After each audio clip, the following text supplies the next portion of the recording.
이어서 발표 시작하겠습니다. 다음으로 이제 소개해드릴 기술은 고출력 중원 열전 발전 기술 개발 현황입니다. 일단 다들 아시다시피 열전 소자는 이제 그 열을 통해서 전기를 발생시키는 소자거든요. 근데 이 열전 소자 같은 경우에는 대부분이 지금 이제 시중에서 구매할 수 있는 단계는 저온 열전 소자가 이제 판매되고 있거든요. 근데 이 저온 열전 소자 같은 경우에는 이제 가장 많이 사용되고 있지만 그 효율적인 측면에서 좀 낮은 측면이 보이고 있거든요. 그렇기 때문에 좀 에너지 발전 측면에서 조금 이제 활용성이 좀 떨어지는 단점이 있어요. 근데 그 이제 그런 환경에서 그 저온이 아니라 300도에서 8도씨 사이에 중원 영역으로 올려봤더니 그 에너지 효율면이나 이제 그 생산 것들이 이제 좀 보완이 되는 이제 현상이 발견이 돼서 이쪽 분야로 이제 그 연구 개발이 이제 진행되고 있는 상태거든요. 그 이제 열전 소재의 이제 다양성인데요. 다음은 이제 이렇게 보시게 되면 왼쪽에 저온, 이 저온 영역을 보시게 되면 이 소재들 자체가 그 이게 이제 ZT가 열전 소자 그 효율을 나타내거든요. 열전 효율을 나타내는데 이 저온 영역에서는 효율이 1.0도 안 되게끔 굉장히 낮게 이제 나타나고 있는 거 보이고 있는데요. 이 중온 영역에서는 이게 1.0 이상의 그 효율을 보여주고 있는 것을 확인할 수 있습니다. 특히 이제 에너지기술연구원이 실험하고 있는 소자는 이 SKD 이 소재인데요. 이 SKD 소재를 보시게 되면 550도에서 1.6, 1.7 이상의 이제 효율을 보여주고 있는 것을 이제 확인할 수가 있습니다. 이거는 뭐 같은 의미인데요. 각 소재별로 각 그 변곡점이 이제 이렇게 나와 있는데요. 이 점에서 어떤 온도에서 가장 이제 높은 그 효율을 보여주는지 이제 보여주고 있습니다. 그리고 이제 효율적인 측면에서도 이제 그 출력 밀도 측면에서도 그 중국의 쟁장한 유니버시티가 이제 가장 높은 중원 영역에서 보여주고 있고요. 이 저온 영역에서는 아직도 1.0을 비트를 넘지 못하는 이제 그런 효율을 보여주고 있는데 중원 영역에서는 그래도 나름 1.0 이상의 출력 효율을 보여주고 있어서 중원 소자 자체가 이제 그 굉장히 이제 다른 이제 저온보다 이제 효율적이라고 이제 말씀드릴 수 있겠습니다. 그리고 이제 세계 열전 소재, 이거 소재는 이제 모듈과 좀 다른 개념인데요. 이제 아까 말씀드린 재료의 판매 현황인데 여기 이렇게 보시게 되면 그 주황색이 중온이고 파란색이 저온이에요. 저온인데 실제 저온은 이제 많이 이제 이런 물질들을 사용해서 이제 많이 판매가 되고 있는데 이 중온도 이렇게 딱 보시기에는 많아 보이는데 여기 보면은 이 납이 포함이 되어 있어요. 이 납은 이제 환경 문제 때문에 더 이상 사용이 안 되고 있거든요. 그렇게 되면은 하나 남는 게 딱 일본에 하나 있어서 이만큼 이제 시장이 열려 있는 상태입니다. 아직 소자 개발이 완료되지가 않은 상태여서 이렇게 아직 시장이 이런 단계에 이제 머물러 있는 상태고요. 특히나 이제 소자 같은 경우에는 더욱 이제 시장이 거의 이제 시작하는 단계입니다. 그래서 중원 소자 유럽 이 정도 있고 이렇게 있는데 아직까지도 실용화 단계까지는 막 이렇게 판매까지는 이제 와 있지는 않은 상태라고 저는 이제 일단 전달 받았고요. 이렇게 보시면 지금도 여전히 이 소재에 관련돼서 이제 많은 연구들이 이루어지고 있는데 저희는 이제 모듈 이제 실용화 이쪽 단계를 이제 많이 연구를 하고 있거든요. 그렇기 때문에 이런 모듈과 관련돼서는 저희 에너지기술연구원이 이제 상당한 경쟁력을 확보하고 있다고 이제 말씀드릴 수 있겠습니다. 다시 말씀드리자면 이제 저희는 소재가 아니라 모듈하고 이제 이것을 이용한 시스템과 관련된 이제 기술들을 이제 확보하고 있고요. 이제 구체적으로 보자면 이제 제일 중요한 이제 어떤 기술을 갖고 있는지를 설명을 해드릴 텐데요. 보통 이 중원 열전 소재를 이용하는 실용화가 되려면 일단은 이 산화가 방지가 돼야 되고 이 딜라미네이션이 뭐냐면 그 소재와 소재 간 이렇게 어떻게 표현하지? 이게 떨어지는 현상이 있는데요. 이 중원이 상대적으로 좀 고온에서 작동을 하기 때문에 이런 산화나 이런 딜라미네이션의 이제 이런 현상이 발생이 되거든요. 근데 산화 같은 경우는 이미 어느 정도 보완이 된 상태인데 이 딜라미네이션과 관련해서는 아직까지도 해결이 안 된 부분들이 많아요. 그렇기 때문에 에너지기술연구원은 이 부분에 이제 집중적으로 연구를 실시하였고 그와 관련돼서 이제 괄목할 만한 성과가 있었습니다.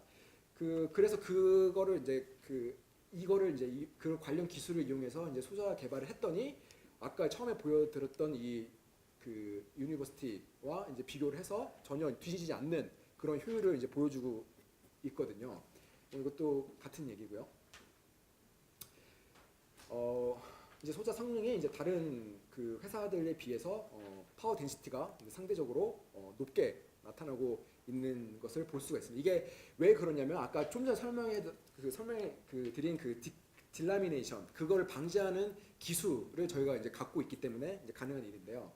이제 그와 관련해서도 이제 그 소자에 대해서 이제 뉴스에도 많이 나왔고 관련 논문도 이미 많이 나간 상태입니다. 그 저희가 소자가 저희가 말씀드렸다시피 성능이 좋다, 효율이 좋다 이렇게 계속 말씀드렸는데 저희 애기원 자체에서 그거를 그냥 자체적으로 실시해서 효율 좋다 이것보다도 정확한 객관성을 확보하기 위해서 이 독일의 프라운호퍼 연구소에다 직접 그 소자를 보내서 실험을 했거든요. 근데 동일하게 이 밑에 나와 있듯이 동일하게 그런 효과를 볼 수가 있어서 저희도 이 소자에 대해서 그냥 우리가 이 정도다 이게 아니라 정확한 객관성이 확보가 되어 있는 상태입니다. 이제 제가 말씀드린 이제 핵심 기술인데요. 이게 거기서 가장 중요한 게 딜라미네이션을 방지하기 위해서 가장 핵심적인 기술이 바로 요 메탈리제이션 레이어.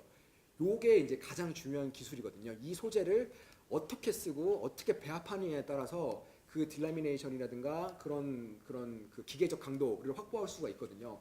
요게 잘 만들어지면 요 밑에 디퓨전 배리어, 요 소재와 여기 전극 사이의 어떤 확산을 방지할 수 있거든요. 이게 상대적으로 고온에서 진행이 되기 때문에 고온에서 진행되다 보면 여기 있는 소자가 이렇게 확산이 돼버려요.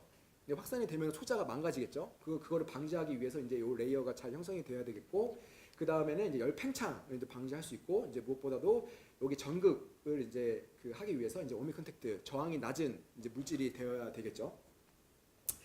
네, 이제 이게 종래 이제 기술인데요. 여기 이렇게 보시다 보면 그 사용을 하다 보면 그 밑에 이게 자꾸 니켈이 오른쪽으로 이렇게 밀려가는 걸 확인할 수가 있습니다. 그러면 이렇게 계속 여기는 N타입이고 여기 P타입인데 계속 사용을 하다 보면은 처음에는 거의 없다가 오른쪽으로 계속 이렇게 밀려가고 있는 걸 볼 수 있습니다. 이게 바로 이제 소자가 이제 딜라미네이션이 되는 현상을 보여주고 있고요. 이렇게 되면 종국에는 이제 소자가 파괴가 되고 더 이상 효율을 나타낼 수가 없죠. 근데 이거를 이제 방지를 해야 이제 이 열전 소자를 이제 이용을 할 수가 있는 거거든요. 근데 그거와 관련을 해서 요게 이제 버전 1, 버전 2, 버전 3 이 세 가지가 현재 에너지기술연구원이 갖고 있는 기술이거든요. 이 버전 1 같은 경우에는 이미 이 재료가 공개가 됐어요. 이미 재료가 예전에 아까 그 신문 기사를 통해서 재료가 공개된 상태고 요 두 가지 물질은 현재 가장 높은 효율을 보여주고 있는 열전 소자인데 이거는 비밀입니다.